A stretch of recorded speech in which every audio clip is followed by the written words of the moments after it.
40% commission ಅಂತ BJP mayor ಹೇಳ್ತಾರೆ. ಈಗ ಗುತ್ತಿಗೆದಾರರು ಹೇಳ್ತಾ ಇದ್ದಾರೆ BJP ಸರ್ಕಾರವೇ ಪರವಾಗಿರಲಿಲ್ಲ ಅಂತ. ಇವತ್ತು ಯಾವೊಂದು ಗುತ್ತಿಗೆದಾರರು ಈ ಕಷ್ಟ ಅನುಭವಿಸ್ತಾ ಇದ್ದೀರಿ ಗೊತ್ತಿದೆ ನನಗೆ. ಈ ಸರ್ಕಾರಗಳು ಬಂದ ಮೇಲೆ ನೀವು ಏನು ಗುತ್ತಿಗೆ ಕೆಲಸ ಮಾಡಿದ್ದೀರಿ, ಕಳೆದ 3-4 ವರ್ಷದಿಂದ 20 ಕೋಟಿ 25 ಕೋಟಿ 15 ಕೋಟಿ ಕೆಲಸ ಮಾಡಿದೆ. ನಿಮ್ಮ ಕೆಲಸ ಮಾಡಿರ್ತಕ್ಕಂಥದ್ದೇನಿದೆ, ನಿಮ್ಮ ಕುಟುಂಬದ ಹೆಣ್ಣು ಮಕ್ಕಳ ಚಿನ್ನವನ್ನು ತೆಗೆದುಕೊಂಡೋಗಿ ಬ್ಯಾಂಕಲ್ಲಿ ಇಟ್ಟು ಬದುಕ್ತಾ ಇದ್ದೀವಿ ಗುತ್ತಿಗೆದಾರರು.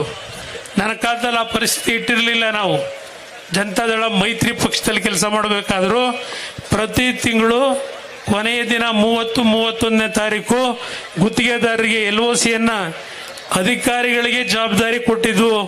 ನಮ್ಮ ಮುಂದೆ ಕಮಿಷನ್ ಕೊಟ್ಟು ಹಣ ತೆಗೆದುಕೊಂಡು ಹೋಗಿ ಅಂತ ಒಂದು ದಿನವೂ ನಾವು ಆ ಕೆಲಸ ಮಾಡಿಲ್ಲ ನಾವು.